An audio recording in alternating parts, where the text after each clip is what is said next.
बिहार शिक्षक बहाली फेज 3 में आवेदन करने वाले लाखों अभ्यर्थियों के लिए आज की वीडियो बहुत ही ज़्यादा इंपॉर्टेंट होने वाली है। कई सारे स्टूडेंट्स यहाँ पर कंफ्यूज रहते हैं अलग अलग कैटेगरी वाइज को लेकर। इसके अलावा यहाँ पर सीटेट में कितने अंक होना कंपलसरी है। अगर आप बीपीएससी के द्वारा आयोजित होने वाली फेज़ 3 की परीक्षा में आवेदन कर दिया तो सीटेट में आपके पास कितने मार्क्स होना कंपलसरी है, इस चीज़ के बारे में हम यहाँ पर बात करेंगे। और भी कई सारी इंपॉर्टेंट चीज़ें हैं जो कि हम आज की इस वीडियो में आपको लाइव दिखाएंगे। तो मेरे साथ वीडियो में एंड तक बने रहेगा। अगर आप चैनल पर नए हैं तो चैनल को सब्सक्राइब जरूर कर लीजिए और इस वीडियो को अपने अदर भाई बहनों के साथ भी शेयर करिए ताकि अदर भाई बहनों को भी इस बारे में जानकारी मिल सके। स्क्रीन पर आप लाइव देख पा होंगे बीपीएससी के द्वारा जारी किया गया फेज़ 3 के लिए ये ऑफिशियल नोटिफिकेशन जो कि बीपीएससी की वेबसाइट पर भी आपको मिल जाएगा। और इस नोटिफिकेशन में जब आप यहाँ पर आएंगे तो यहाँ पर जो उत्तीर्ण अंक हैं उसके बारे में जानकारी दी गई कि किस कैटेगरी के लिए कितने % मार्क्स होना कंपलसरी है। जिन स्टूडेंट्स यानी कि जिन अभ्यर्थियों के पास सीटेट का सर्टिफिकेट है, ठीक है, इसमें कितने मार्क्स आपके होना कंपलसरी है, तब आप शिक्षक बहाली के लिए आवेदन कर पाएंगे। अब जैसा कि यहाँ नोटिफिकेशन में दिखाया गया है और उसके बाद जब डॉक्यूमेंट वेरिफिकेशन होता है तब क्या होता है, तो वो चीज़ यहाँ पर आपको ध्यान देना है। कई बार नोटिफिकेशन की जो चीज़ें हैं वो डॉक्यूमेंट वेरिफिकेशन में लागू नहीं हो पाती हैं या फिर कुछ चीज़ें जो हैं वो नोटिफिकेशन में लिखी हुई नहीं रहती हैं, जिस वजह से स्टूडेंट्स कंफ्यूज रहते हैं। तो यहाँ पर नोटिफिकेशन में बताया गया कि सीटेट अभ्यर्थियों के लिए बीटेट 2017 के लिए जो प्रावधान है उसी के अनुसार सामान्य यानी कि जनरल कोटि के अभ्यर्थी को न्यूनतम 60% अंक लाना कंपलसरी है, ठीक है। तो चाहे वो बिहार राज्य का निवासी अभ्यर्थी हो या फिर अदर स्टेट का अभ्यर्थी हो, उसके लिए 60% अंक लाना कंपलसरी है। यानी कि अगर सीटेट में आपके 150 में से 90 अंक हैं, 90 मार्क्स हैं, तभी आप यहाँ पर जनरल कैटेगरी में आवेदन कर पाएंगे, ठीक है। अगर आप बिहार राज्य के निवासी हैं और जनरल कैटेगरी से बिलोंग करते हैं तो 90 अंक आपके होना कंपलसरी है। इसके अलावा अगर आप किसी भी अदर स्टेट से बिलोंग करते हैं तब भी आपके 90 अंक होना कंपलसरी है। इसके अलावा पिछड़ा वर्ग, अत्यंत पिछड़ा वर्ग और सामान्य कोटि की महिला उम्मीदवारों को 55% अंक होना कंपलसरी, यानी कि 82 अंक होना कंपलसरी, यानी कि 82 जो मार्क्स होने वो कंपलसरी है। ये चीज़ भी यहाँ पर आपको ध्यान देना है, ठीक है। इसके अलावा आगे यहाँ पर बताएगा, अब यहाँ पर एक बहुत ही इंपॉर्टेंट चीज़ आपको देखने के लिए मिलने वाली है, उस पर अभी हम यहाँ पर आपका ध्यान बताएंगे। तो अनुसूचित जाति, अनुसूचित जनजाति यानी कि SC ST और PH कैटेगरी के उम्मीदवार को 50% अंक के आधार पर जो है वो उत्तीर्ण माना जाएगा। यानी कि 150 में से अगर आपके 75 अंक हैं तब भी आपको उत्तीर्ण माना जाएगा, पास माना जाएगा सीटेट आपका, अगर आप SC ST या PH कैटेगरी से बिलोंग करते हैं तब। लेकिन ये जितने भी रूल यहाँ पर बताए गए हैं, जितने भी जो नियम यहाँ पर लिखे गए हैं, ये सारी की सारी चीज़ें जो हैं वो केवल और केवल बिहार राज्य के अभ्यर्थियों पर ही लागू होंगी। ये चीज़ आपको ध्यान देना है, ठीक है। जितने भी यहाँ पर मार्क्स बताए गए हैं, चाहे वो जनरल कैटेगरी के लिए बताया गया हो, OBC के लिए बताया गया हो, SC ST PH कैटेगरी के लिए बताया गया हो, ये सारी चीज़ें केवल बिहार राज्य के अभ्यर्थियों पर ही लागू होंगी। अगर आप बिहार राज्य के अलावा किसी भी अदर स्टेट से बिलोंग करते हैं तो भले से आप महिला कैंडिडेट हों यानी कि फीमेल अभ्यर्थी हों, ठीक है। तो फीमेल अभ्यर्थी के बारे में यहाँ क्या बताया गया, यहाँ पर बताया गया सामान्य कोटि की महिला उम्मीदवारों को 55% अंक।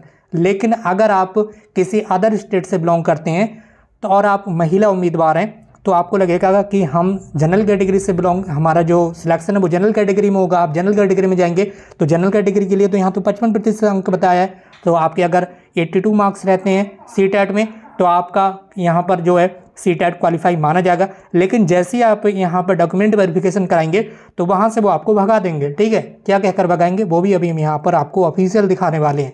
जैसे कि आप यहाँ स्क्रीन पर एक नोटिस देख पा रहे होंगे, ये TRE 2 का है, ठीक है, देख सकते होंगे। BPSC TRE 2 में चयनित हुए थे दूसरे राज्य के अभ्यर्थी अन्य राज्य की महिला अभ्यर्थियों के संबंध में ये जो है सीटेट परीक्षा में 60% से कम अंक होने के कारण इन सभी का जो देख सकते होंगे नियुक्ति पत्र है वो रोक दिया गया था। देख सकते होंगे यहाँ पर, देख सकते होंगे पूरी लिस्ट यहाँ पर बताई गई कि BPSC TRE 2 के द्वारा बिहार राज्य के बाहर के वैसे महिला अभ्यर्थी जिन्हें सीटेट परीक्षा में 60% से कम अंक प्राप्त होने के कारण काउंसलिंग कराए जाने के बाद तदर्थ नियुक्ति पत्र जो ज्वाइनिंग लेटर है वो स्थगित कर दिया गया। किस वजह से, केवल और केवल ऐसी महिला अभ्यर्थी थीं जो बिहार राज्य की नहीं थीं और उनके 60% से कम अंक थे, यानी कि उनके जो मार्क्स थे वो 90 से कम थे, ठीक है। आपको पता ही होगा जनरल कैटेगरी में 90% नहीं 90 मार्क्स होना कंपलसरी है 150 में से जनरल कैटेगरी के लिए।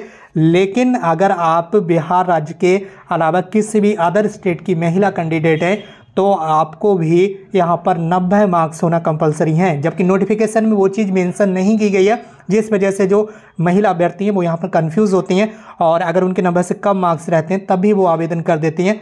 ठीक है, तो ऐसे में ये चीज़ कन्फ्यूज़न आपको नहीं होना चाहिए। अगर आपके 90 मार्क्स हैं तभी आपका सीटेट क्वालिफाई माना जाएगा, और अगर आपके 90 से कम मार्क्स होंगे और आप महिला उम्मीदवार हैं, अदर स्टेट से बिलोंग करते हैं, तो डॉक्यूमेंट वेरिफिकेशन में आपको बाहर कर दिया जाएगा। ये पूरी लिस्ट आप देख सकते होंगे, जो कि 6 to 8 क्लास के लिए, इसी तरह से 1 to 5 के लिए भी पूरी लिस्ट थी। ठीक है, तो ये तो 6 to 8 वाली है।